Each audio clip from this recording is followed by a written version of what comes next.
Okay. Morning, everybody. Great to see folks continuing from one learning session straight to the next. Total gear shift here. Although we will continue a little bit on the theme of the Shalosh Regalim to tie up some loose ends from some of the open questions that Bert had shared with me pertaining to Pesach. And then we'll move to some laws of Avelut, of mourning. And from there, I'll be sure, even if we just have a minute at the end, and I don't get to do it fully in depth, to talk a little bit about koshering dishwashers and microwaves. Great material. Okay, so, and because I'm on video sitting in front of my computer, I have the opportunity to share a couple of texts, although we'll, again, try to move quickly just to touch as many topics as we can from the various questions that you surface from your wonderful independent learning of these different topics. So the first question on my list has to do, or series of questions has to do with the nature of the requirement of haseba or haseba, of reclining at the Passover Seder. Maybe the first place we see this very clearly, or one of the most familiar places, is the Manishtana, how different this night is from all other nights. Shebechol halelot anu ochlin ben yoshvin uvein mesubin. On all other nights we eat either sitting or reclining. Balayla hazeh kulanu mesubin. On this night we all recline. So already we know that the child observing the Seder notices an absolute requirement of reclining, and the question is, what does this apply to? And is that thing which the child is envisioning or literally seeing as applicable today as it was in the time when those questions were composed, or those statements were composed in the period of the Mishnah? So this is a wonderful shiur in itself, but for brevity's sake, I'm going to share with you the Shulchan Aruch. This is Orach Chaim 472, the more or less latter half of the 400s in Shulchan Aruch. Orach Chaim deals with the laws of Pesach, laws of koshering for Pesach, and the laws of the Seder night, and then shifts shortly after this to Sfirat HaOmer and Shavuot towards the end of the 400s. So last time we were looking at the end of the 600s, which was the very end of the paragraphs in Orach Chaim and the laws of Purim. Here we are towards the end of the 400s, dealing with the laws of Pesach. So the Dinei Haseba v'Arba Kosot, the laws of reclining and the 4 cups. And here in the 4th halacha, first the 3rd halacha, we see actually I'll go start with the second one. Person should arrange their table nicely with different beautiful vessels and dishes, and prepare their chair so that they would be able to sit in a reclining way, because that's the mode of freedom. So we know that this is academic study has made it clear that this is largely an aspect of the Seder which was modeled after the Greek symposium, a gathering which had various appetizers and drink courses at which some philosophical topic was discussed. And the reclining was something which, people of a certain class did. They each had their own couch, not a regular chair, and they reclined on the couch with a table in front of them. This impacts a lot of the laws of the Seder and customs of the Seder. We're not going to go into all of it. Now we have chairs, and the question is, how do we recline with chairs? And so the Shulchan Aruch clearly is attuned to that in saying, arrange your seat so that you'll be able to recline, because you're not lying on a couch typically. Some people still do set up a Seder with, individual couches, but most of us sit around a table. So the Shulchan Aruch is conscious of the fact that you have to make sure you're set up in such a way that you'll be able to recline. When you recline, you don't lean back or forward, nor on to your right side, but rather to the left side. And the Rama notes, and this is not one of those halachot which differentiates between lefties and righties, right? Things that have to do with handedness often the halacha defaults to the right hand practice and will say for a left-handed person, you should switch it. But here it doesn't have to do with handedness. It has to do with the arrangement of the esophagus and the windpipe.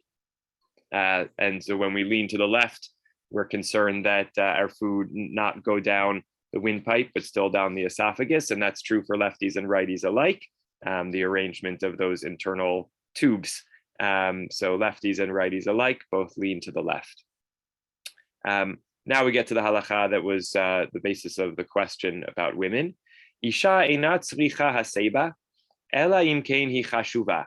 So again, reflecting the idea that somehow this has to do with people of a certain status enjoying a meal of free people and philosophical discussion that the Seder is modeled after. So we have this notion that a woman is not obligated in reclining unless she is, so the translation here is important. And as we'll see, there is an idea that, of course, all women are important. But here it seems to refer to some kind of social status or class status, which could vary amongst people, and was assigned to all men in the time of the Shulchan Aruch, but not all women. I see your hand, Lance. Hold on, I'm going to get through a couple more points, and then we'll pause for questions. The Rama, our Ashkenazic decisor, right? The Shulchan Aruch is predominantly reflecting Sephardic traditions, and the Rama adds glosses where there are Ashkenazic variations. It says, "V'chol hanashim shelanu mikrei chashuvot." All our women are here called, treated as important. This is based on earlier Ashkenazic positions, the Mordechai, Rabbeinu Yerucham. And so that would make it seem like women, therefore, all women should be obligated in reclining. And then the Rama notes, however, what is the practice? Ach lo nahagula hasev. But they don't have the custom to recline. Why not? Ki samchu al Ravya dekatav debizman hazeh ein lahasev. Because they were following the words, relying on the words. Ironically, lismoch actually means to lean, different form than lahasev, which is to recline, but just a funny, almost a little play on words. They're leaning or on the Ravya rather, who wrote that nowadays no one reclines. So we have the intersection between two things that are going on as the halacha evolves. One is the question of the status of women and how that impacts their reclining. And on the one hand, we have the sort of the pendulum swinging towards more maximal inclusion of women by treating them all as important. On the other hand, we have this countervailing force in the halacha, which is an early Ashkenazic position of the Ravya, who says nobody should recline nowadays. This relates to a second question that was sent to me, which is, is there really an obligation to recline for anyone nowadays? And the Ravya basically writes, this is an antiquated practice. That in and of itself would not be grounds to eliminate it. We continue lots of antiquated practices. But he writes, it's no longer symbolic of freedom. It was symbolic of freedom when free people reclined on their couches. Nowadays, free people don't recline on their couches when they eat a meal. And therefore, the symbolism is lost. There are still many things we do on the Seder night to express freedom, which are resonant. But reclining is no longer a resonant symbol of freedom. And therefore, if we consider it a custom and not an absolute obligation, then customs should continue to be, if they're customs that are symbolic and they no longer carry their symbolic weight, then the custom should no longer be incumbent upon us, recumbent upon us. And so that's the practice that the Rama recommends, to get rid of reclining, because it's no longer a sign of freedom. And so, just as an aside, it reminds me, we mentioned last week when we were talking about the sale of chametz, the idea of the kinyan situmta, the kind of acquisition or transaction which was made by the prevailing method of concretizing agreements, which is a handshake, right? So during COVID, when we were cautious even about shaking hands, right, we acknowledged that people could also bow their head in assent, and that would be an acceptable form, alternative to a handshake. And if, we were in a different culture where handshaking was rude and some other sign was a sign of agreement, a bowed head or whatever it might be, then that would be effective, right? So symbols, when halacha is organized, or customs are organized around the symbols, if the symbols change, the custom changes. So here we have the Rav Yah suggesting no one should recline anymore, and on the other hand we have the idea that women are all considered to be important and therefore all should recline. And the way this seems to play out for the Rama is to say, yes, in principle, all women would be eligible and appropriate to recline. But on the other hand, given that we have this point of view that nobody should recline, so women are, we shouldn't press women into reclining. So that's sort of the lay of the land around this topic. What I generally see is that people do continue the custom of reclining. Now, there's lots of discussion about exactly which parts of the Seder require reclining. If we do recline, the kind of main areas are the drinking of the 4 cups and the eating of the matzah. Other areas are subject to debate, including the meal itself, the Shulchan Aruch, which is a little bit more onerous to recline all the way through. That's a source of debate. What I generally see is that people do recline for matzah and for the 4 cups, and that women are encouraged to do so, to fully experience the Seder in the same way as men. And I don't see it during the meal or other parts of the Seder. But I want to, and again, coming to the question, what's the Bait's psak? I would say the Bait's inclination is to have women practice the same way as men. And to the question of, should one still recline given its lost or reduced symbolism? I'm pretty agnostic about that. I incline, so many potential linguistic, puns here. I incline towards still reclining, just because I guess this is really personal. For me, growing up with it, I still associate it with Pesach. And because Pesach is so much about freedom, somehow, even though if you said to me, does reclining really make you feel free? I would say no, but I would say, but reclining is part of the customs of the Seder. And that for me is about freedom. So I still recline. I'm connected to that custom, but I certainly feel that no one should be compelled. There's a strong grounds, to rely on the Rav Yah for women and men alike. And I think there's a lot of flexibility in this custom. So that's some thoughts about that. I'm going to stop the share, go to Lance, and then open up for any other questions about reclining. And so go ahead, Lance. Okay, the Seder, which you mentioned about the philosophical, the discussion of freedom, where we come from, et cetera, is actually modeled after the Greek, rather the Platonic symposium. I think the Greek symposium is more like the Roman symposium. The Roman symposium was a debauchery. And the rabbis were absolutely furious because so many Jews at the time were assimilating. They were reversing circumcisions, for example, and they wanted to be Roman. And they wanted to participate in the debauchery. And so the rabbis there are conservative rabbis who would agree with me. The idea here is that the rabbis developed the Seder in part to bring assimilated Jews, or keep assimilated Jews from going to the Romans, and bring assimilated Jews back to the, quote, Orthodox religion. I think the Alpha Coleman was also connected with this, trying to keep people from leaving the house and going to perhaps a debauchery somewhere else. And the problem here, as I was trying to suggest earlier, is that there's absolutely no evidence to support any of these customs in terms of Torah Judaism. For example, there is absolutely no mention of the Feast of Unleavened Bread in the book of Joshua. And the book of Joshua talks about the Paschal sacrifice. It talks about unleavened bread, eating unleavened bread, but not the festival.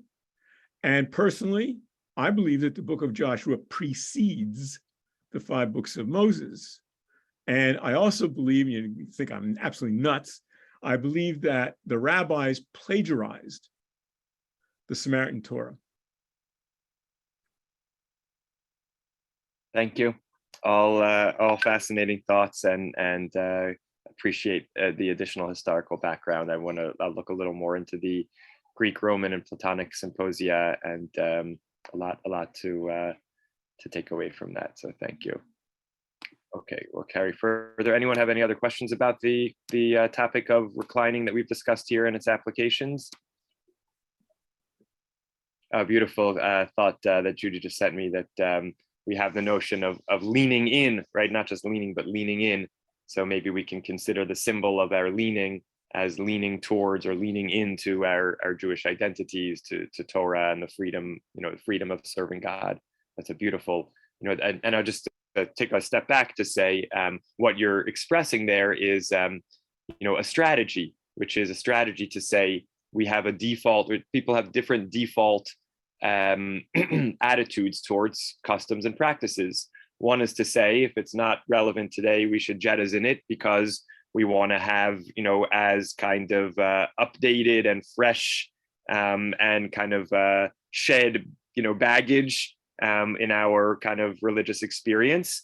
Another approach is to say, all these developments add something, and if they lose one layer of meaning, can we look to add, a different layer of meaning? And I think those are, those strategies resonate in different ways for different people. There's not a right or a wrong, and this is a great example of, replacing one symbolism with another in order to preserve a time-honored tradition. That's another approach. So I appreciate that very much. Great. I want to mention one other thing that has to do with consumption on the Seder night, which fascinating. I had not known this, that Bert shared with me, that the Tzorva Merabanan cites a source that says that in drinking wine, we should gulp it down. And the question was, since wine is representative of freedom, wouldn't sipping be preferable? The question resonates with me very much. And I experience this challenge on the Seder night because I very much feel a tension between, I think one dimension of what we're, one value of the Seder night, which is freedom, another value of the Seder night, which is making a maximally meaningful experience for the children. And then the usually consonant, but sometimes dissonant value of fulfilling halachic obligation to the maximalist extent possible. And this comes up for me. I really want to make sure I fulfill the biblical obligation to eat matzah on the Seder night. And while I'm not usually a stickler about, the highest, fulfilling all the opinions about a certain measure, when it comes to matzah, I eat a lot of matzah right when it's time to eat matzah. I say, hamotzi lechem min haaretz and al achilat matzah, and then I sit there for 3 minutes, eating and chewing and swallowing and eating and chewing and swallowing, and people are saying, we're almost at the meal. What's going on? Why, let's move it along. And I don't want to talk from the time I make the bracha until I finish eating the requisite amount. And I don't feel very free during that time. So I understand this challenge. And, I think the goal is to try to, hit all the points. So sometimes I explain beforehand, just like we sometimes do if we have guests who are not familiar with our customs, and we don't talk between washing and hamotzi at our Shabbos table. And we think that someone may not know that.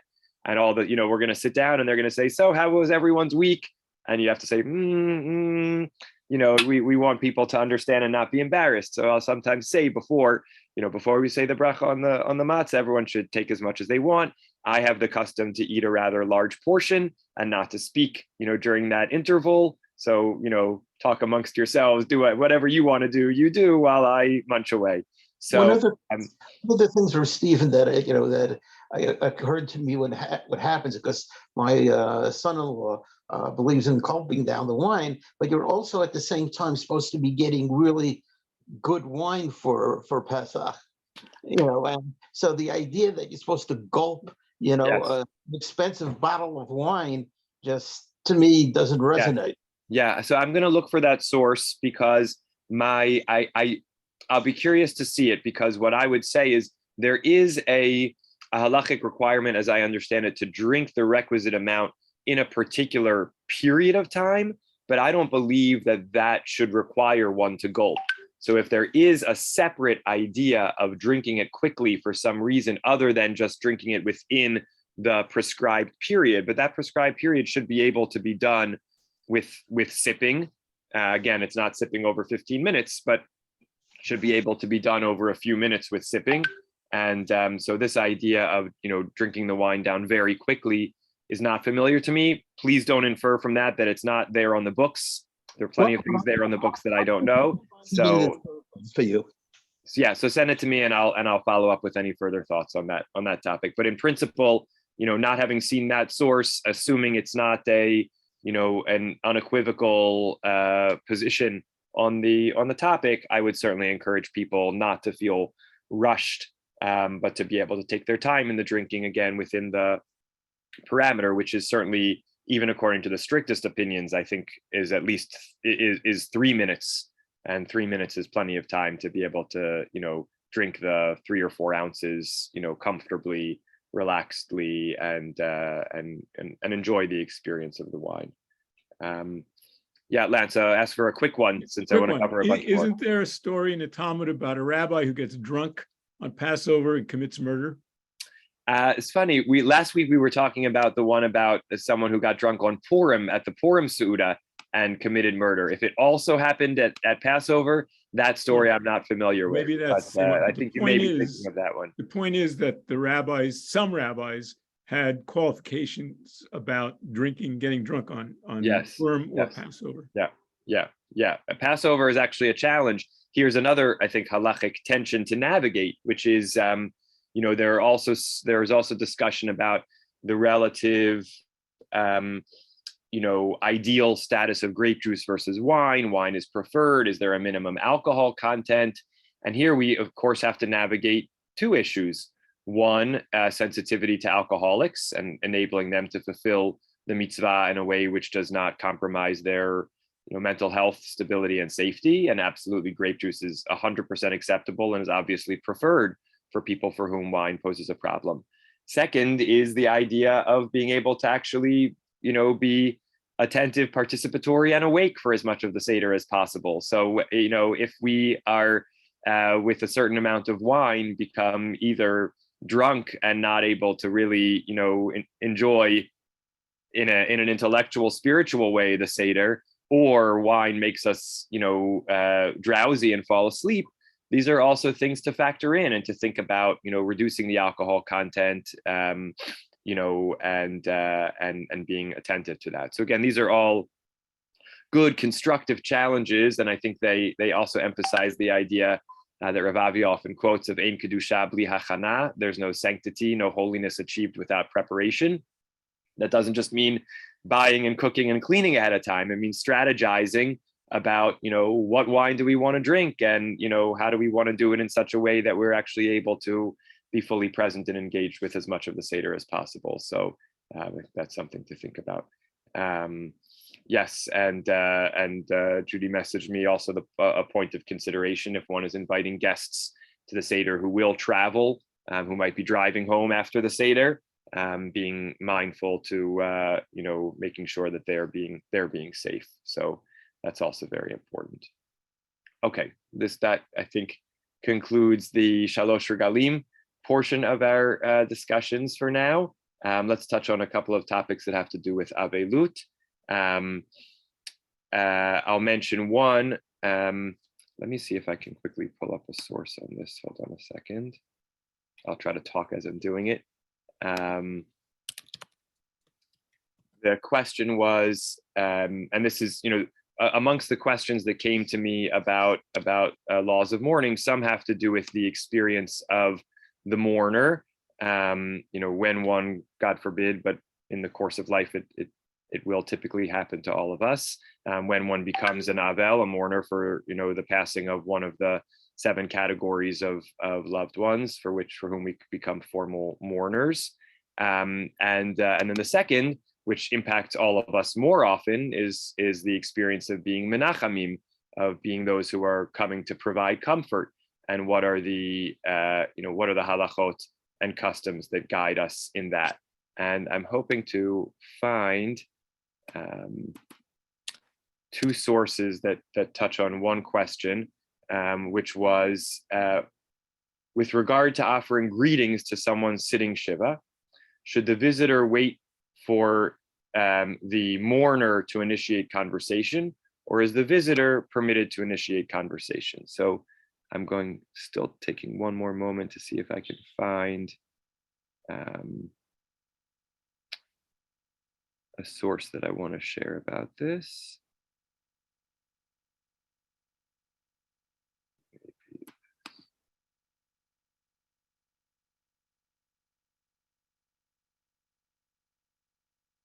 Okay, excellent. I'm going to share my screen.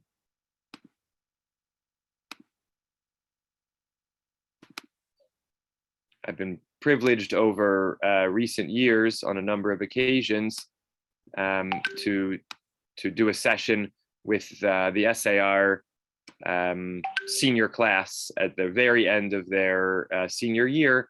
They have sort of cramming in everything you didn't learn in high school in a week, and they slash things to know as you head out into the outside world from Jewish law and custom. And one of the topics is the laws of mourning and comforting. So the Shulchan Aruch offers a very, clear black letter instruction here that seems to address this question. Shulchan Aruch here, we're jumping from Orach Chaim, from the laws of daily life, prayer, blessings, holidays, etc., to Yoreh Deah, the sort of ritual topics that are not a part of daily life, but are still a part of the cycle of life.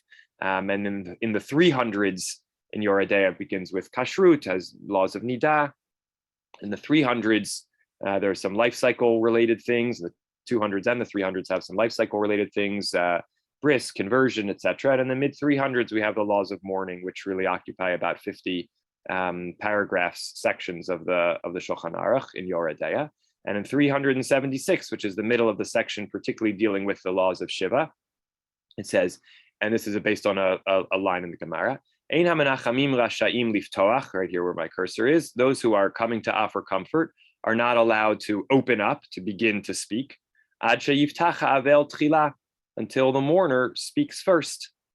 And then another fascinating halacha, which we won't go into here, but worth knowing, the ha'avel meisav berosh, the mourner is sort of sitting, reclining is actually the language here, interestingly, at the head. The kevan shena'ana or ni'ana ha'avel berosho, when the mourner kind of nods their head, binyan shenireh shepoteret hamenachamim, in such a way that seems to indicate, and you have the sense of the subtlety of communication in a Shiva house, in such a way that seems that they are freeing, exempting, releasing, maybe the best, releasing the comforters. Einam rishayim leishev etzlo, they're no longer permitted to stay. So here we have basically a sensitivities dictating the beginning and end of a Shiva visit, right? The first idea is that when one arrives, one sits and waits for the mourner to initiate before entering into conversation. And second, one is permitted to leave before being released by the mourner, but at the point at which the mourner seems to indicate, thank you so much for coming, then one takes that as a signal to leave, and one must leave, essentially. Now, of course, common sense interplays with all of this, and typically, often at the beginning of sitting down, the mourner will say, thank you for coming. That means, thank you for coming, and please stay to have a conversation. And that can be considered to be the initiation of a conversation. One doesn't have to wait till the mourner starts to speak about their loved one to say, please tell me about your parent, sibling, whoever it was. If the mourner literally opens up their mouth to speak and acknowledges your presence, that's the invitation to begin a conversation. We obviously have lots of, again, common sense and pastoral wisdom about what are the kinds of ways we speak and what questions we ask and don't ask, etc., and how much to speak, etc. But fundamentally, the halacha is that one waits for the mourner to initiate the conversation, and a sensitivity around leaving. And I see, we've all experienced this. Sometimes there is a missed cue. Sometimes the mourners it's exhausting process, and sometimes they feel they've cycled through their stories and they're grateful for the people have come and they're ready to take a break or give attention to people who may be in the back if there's a few rows of people. And we sometimes have the sense that we're supposed to stay for a long time, make a substantive visit, and sometimes actually the mourner prefers a shorter visit. And, again, we just do our best. We can only do our best, but being attuned to actually when we might be being given permission or even a subtle, invitation to go and going is as important as how we come. Anyway, but to the question of, so do we actually practice this halacha of not speaking until the mourner speaks?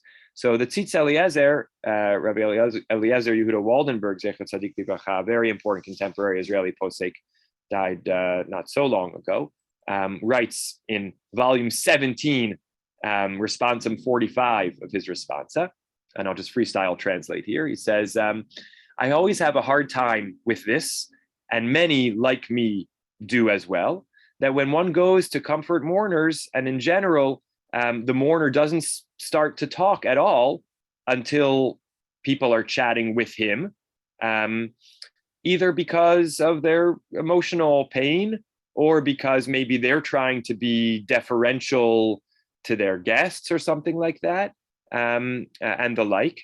And so, people without paying attention then start to speak in order to express, identification, empathy, sympathy with the difficulty of the mourner, and in order to speak in praise of the person who has died.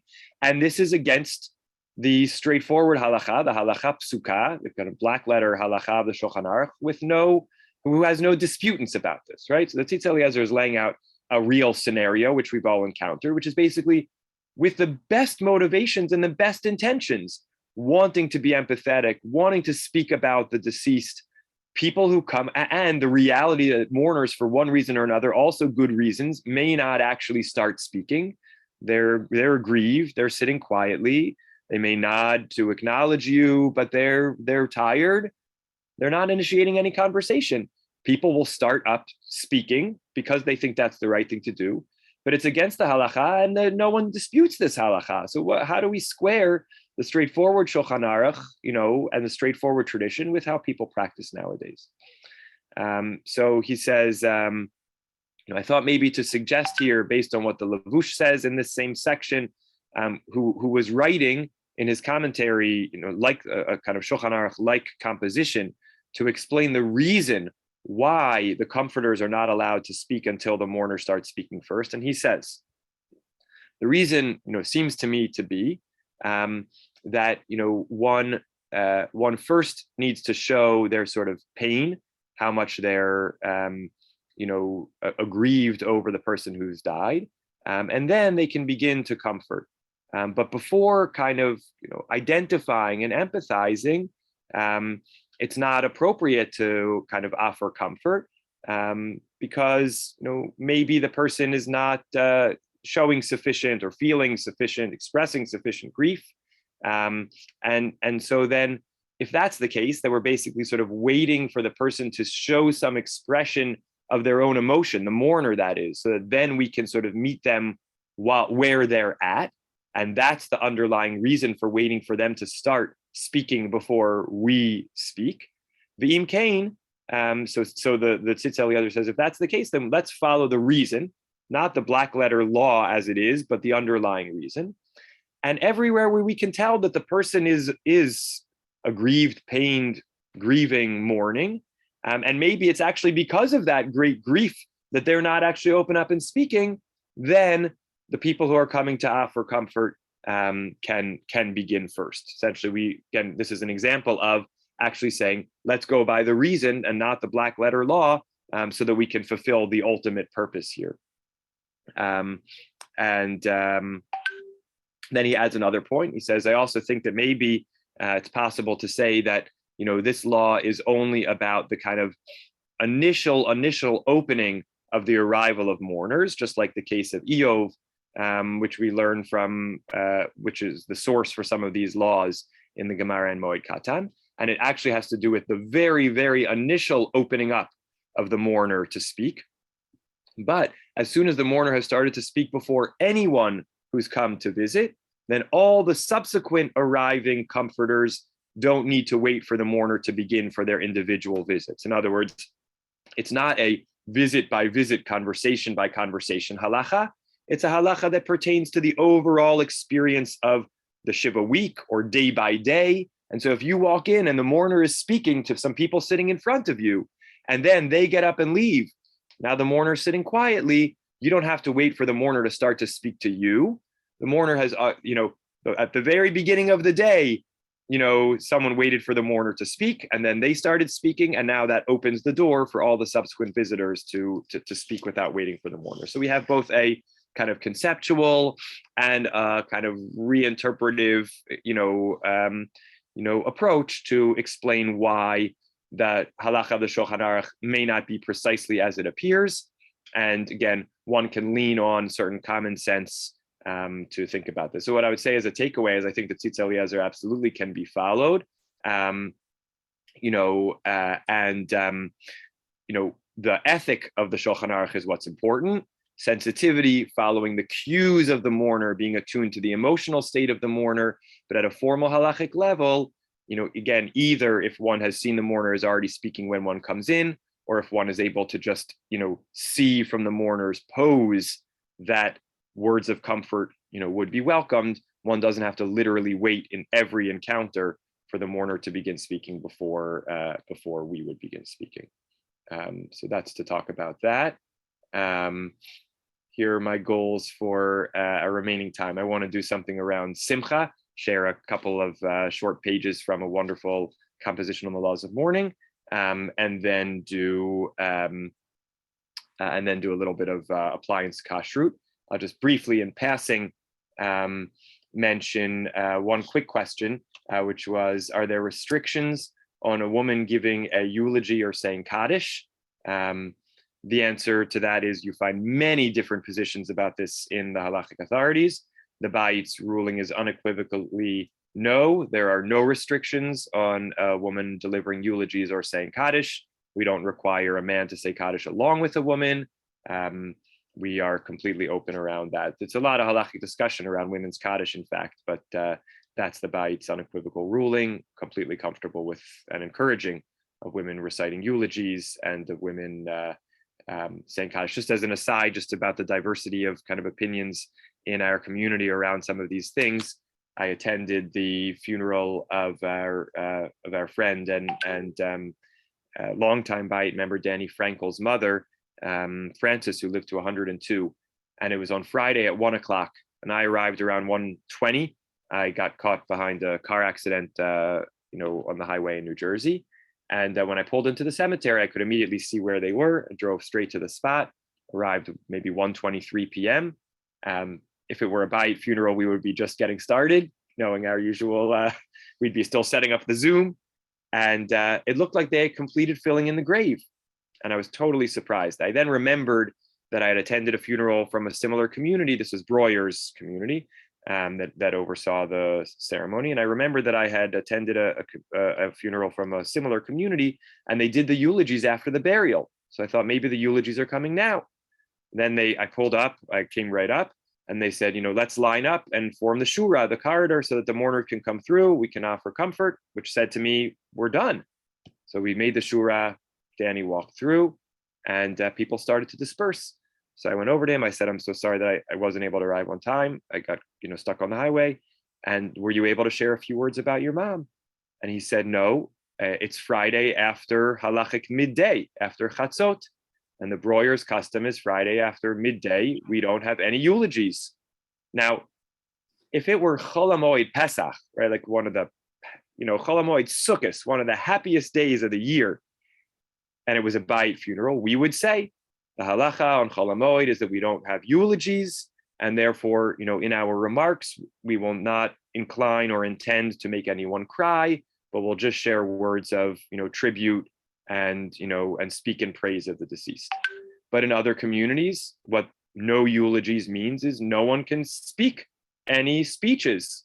We'll say a couple of chapters of Psalms, and then we proceed with the burial. And that was Breuer's custom. So there was literally not a word said in the formal funeral service. And again, for some people, that's a profound experience of loss at the opportunity to do that.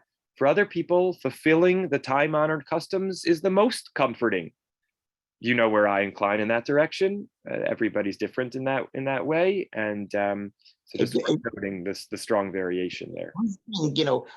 West Hempstead, the one of the wives of one of the rabbis had lost her brother, and the funeral was on Purim itself. And Purim, you're not supposed to do eulogies. And she says, I know what the halacha says. They're not supposed to do eulogies. So feel free to leave. I'm gonna eulogize my brother. Too bad. So there's flexibility even in a seemingly inflexible community. Yes. Great. Let's briefly look. I particularly wanted to share this because I so highly recommend the writing of Rav David Bravsky, the halachic writings of Rav David Bravsky. I have 3 of his books. I have his book on the laws of mourning, which I can't find right now. I have his book on the laws of the festivals, Hilchot Moadim. You can see how thick this book is. On the laws of the holidays, I've used a tremendous resource. And I have his book on the laws of Tefillah, based on a series of online shiurim that he gave through the Yeshiva Atar Etzion, the Gush virtual Beit Midrash, where he really does, I think, such an outstanding balance. First, it's in English language, which is makes it wonderfully accessible. It's extensively footnoted, as you can see, 54 right on this page.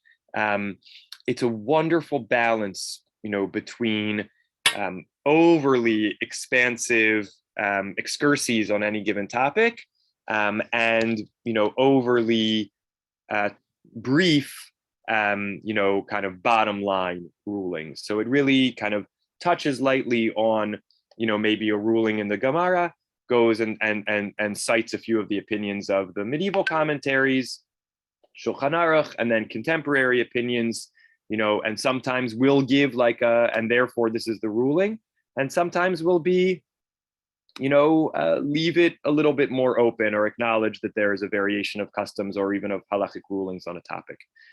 So just thinking about the time, maybe we'll sort of half read, half skim. So this is on attending weddings. So he starts off with the Shulchan Aruch that prohibits participating in the festive wedding meal for mourners, but cites a disagreement. Maybe you can attend the ceremony and hear the blessings without attending the meal or standing outside, and cites different opinions there.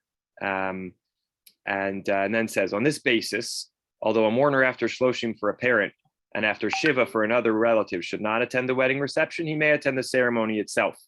The decision to do that, whether or not to do that, should be based on several factors. Okay, so we have the idea that ceremony could be possible, reception generally not, but then goes on, in certain circumstances, the mourner may participate in the wedding ceremony and even the festive wedding meal. Maybe escorting the Chatan and Kala to the Chuppah and reciting the wedding blessings. If you're mourning for a relative other than a parent, you could escort them even immediately after Shiva. A parent or even a grandparent can escort even during their 7-day period of mourning. This is all to the ceremony itself. What about the festive meal?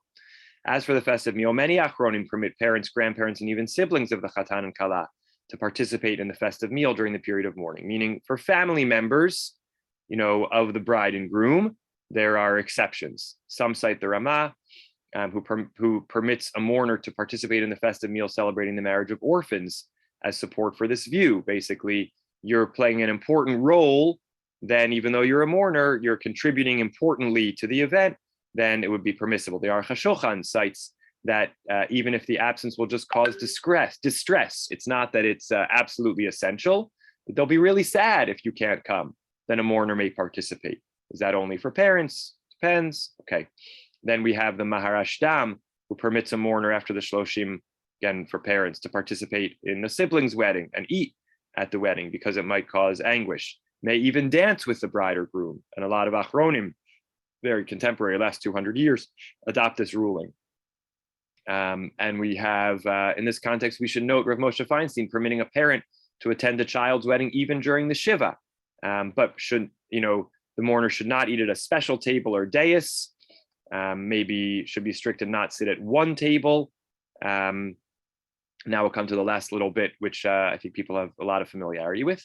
At times, other relatives or even close friends of the Chatan or Kala may feel that their presence at the wedding or other celebrations is absolutely necessary, right? So we have now expanding from immediate family to a more extended family or close friends. Can they, who are mourners, can they attend the wedding? Ramah cites a dispute among the Rishonim regarding whether a mourner may serve as a waiter at the meal and then eat the meal with other waiters. This is the basis of this whole discussion. Maybe you can, be the photographer, have a job, so that you're not there in the context of a guest celebrant, but as a kind of a role player, so that you're distracted in a sense. You're not a full participant. There's a symbolic marker of your difference there, both, for you, primarily really for you. He concludes that while the mourner should not even eat with the other waiters, if he wishes, he can eat food that they send with him when he returns home. Some record it is the customary for mourners to serve as waiters and then to eat separately. Even those who rely on this leniency should not eat with the guests or dance at the wedding. Status of Sheva Brachot is the same as weddings in this regard. So you can just get a little flavor from this of how wide-ranging the opinions are, and that sometimes we're familiar with sort of the black letter that says like mourners can never attend a wedding. But there's much more flexibility than that. Whether it comes to the ceremony, there's a lot of flexibility. When it comes to the meal, there are various degrees of flexibility. But again, it's not just an absolute blanket permission. What I would say, from the Bayit rabbinic guidance here is we really take it case by case. There's obviously a difference, between when mourning for a parent, between being in the Shloshim and in the rest of the year. And there's a difference in, what is the nature of the relationship between the mourner and the bride and groom. Will, as we saw that factor, will the bride and groom understand if you're not able to be there? How will it impact their experience? Can one attend the ceremony, pop into the meal, but not participate in the dancing? But when it's an actual close relative, there's a lot of leniency and flexibility. And, we take these things on a case-by-case basis. One interesting question is sort of, and Bert alluded to this in another question that he sent me as well, which is, in the HIR, and I would say, when we're hosting at the HIR, but also in our community in general, music and even dancing sort of has spilled back in a beautiful way from not just the festive meal back into the ceremony itself, right? You could attend maybe a Bayit wedding where you see Rav Avi does the seventh blessing of the Sheva Brachot and tells everyone, come up to the chuppah and dance, right? So now, as beautiful as it is, it poses a greater halachic challenge for a mourner, because part of what differentiates between the ceremony and the meal, one part is a meal. A meal is a certain level of festivity, but another differentiation is, well, at the meal, there's music and dancing, but at the ceremony, there's no music and dancing. Maybe there's a little bit of music during the procession, but at a lot of Bayit weddings, there's music and actual dancing that takes place at the chuppah. So that does impact the consideration. And I've certainly told mourners, you in principle can attend the ceremony, but if it starts to be music and dancing, you may want to absent yourself during that part, because I do think that that's more halachically problematic. Again, we still have the other caveats. Is it a very close friend where your presence at that moment is critical? Is it a relative? But if, in the common case where a mourner says to me, let's say, I'm just out of the Shloshim and we have good family friends making a wedding, and, what can I go to? So we talk it through. And I would certainly say, under most circumstances, no problem attending the ceremony. But if at the ceremony there is a point at which, the band strikes up music after the seventh bracha and people jump up from their seats and run up to the chuppah and start dancing, definitely I don't think you should participate in that dancing. And maybe you even step out of the room for those moments. So, these are the factors to consider, and it's very much case by case. And Judy writes to me the lived experience that you had of being in the year of mourning for your mother when your son got married and participating fully, which, as we see, has a very strong grounds halachically, as we saw. And also, as you wrote here, saying Kaddish during Mincha Marav, which is a beautiful, bittersweet, but very powerful synthesis, right? We also have to remember that,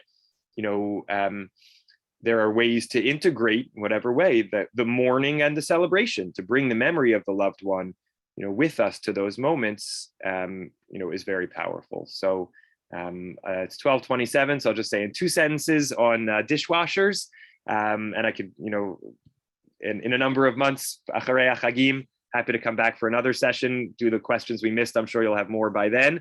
But just I'll rega lachat on 1 foot about dishwashers. There have been different opinions here. The poskim in America and Israel differ a little bit in this. But I'm of the opinion that one dishwasher may be used in separate runs for meat and for dairy. By the way, these are all theoretical questions in our household. As you know, we have a vegetarian household. Everything is bechezkat chalavi. We consider everything dairy in our kitchen.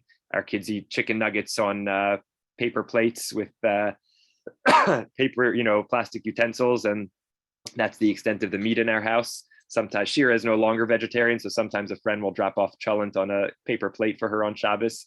But for those people who do actually have meat and dairy in their kitchens, I believe that one dishwasher may be used for meat and dairy runs separately.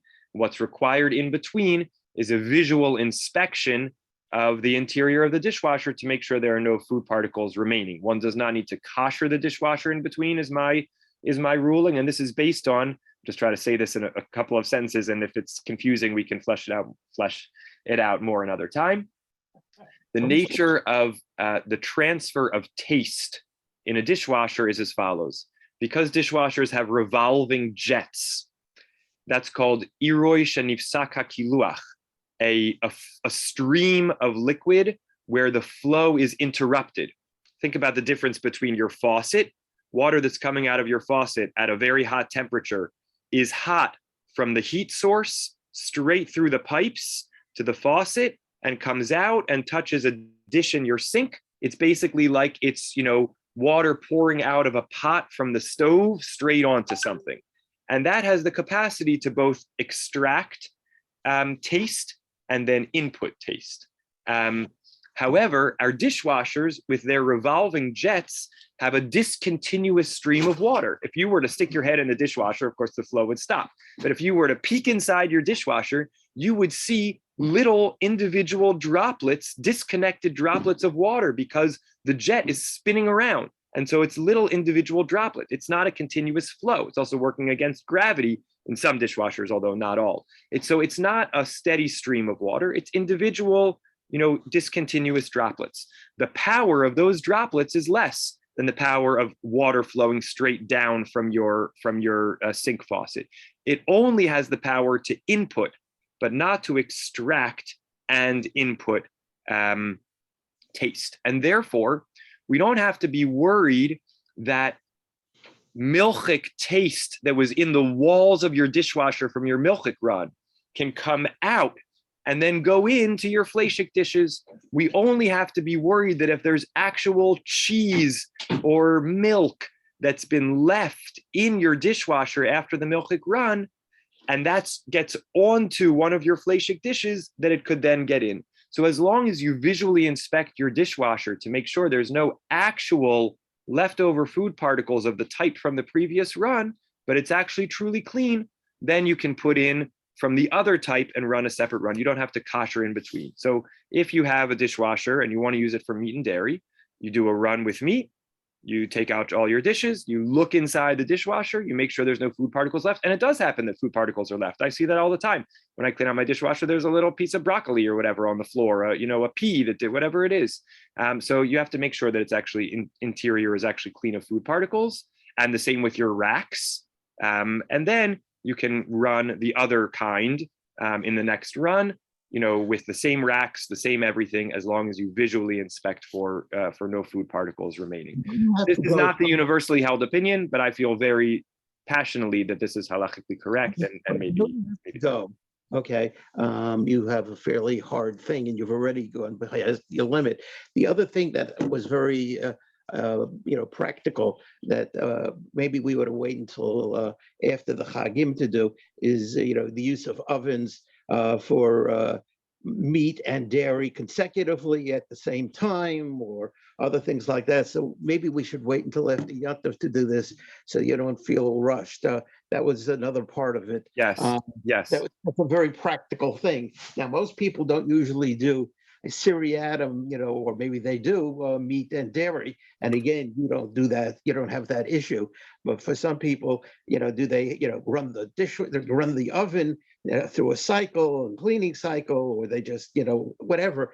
This is something that I think that needs more EU than I think Yes. you have time for now. Yes, yes, it is slightly more complex. I'm right now dealing with a question about koshering a microwave, which is a microwave convection oven combination, and that's a lot trickier. So yeah, that happy to do that acharei chagim and have another session. It's always a delight and a pleasure to learn with you. I'm sorry it's a little more frontal, but I'm trying to meet my mandate, which is to share as much information as I can in a short time. But it's just a wonderful, esteemed group, and wishes of Shana Tova to everybody. Hope we'll see each other in person or over Zoom before then.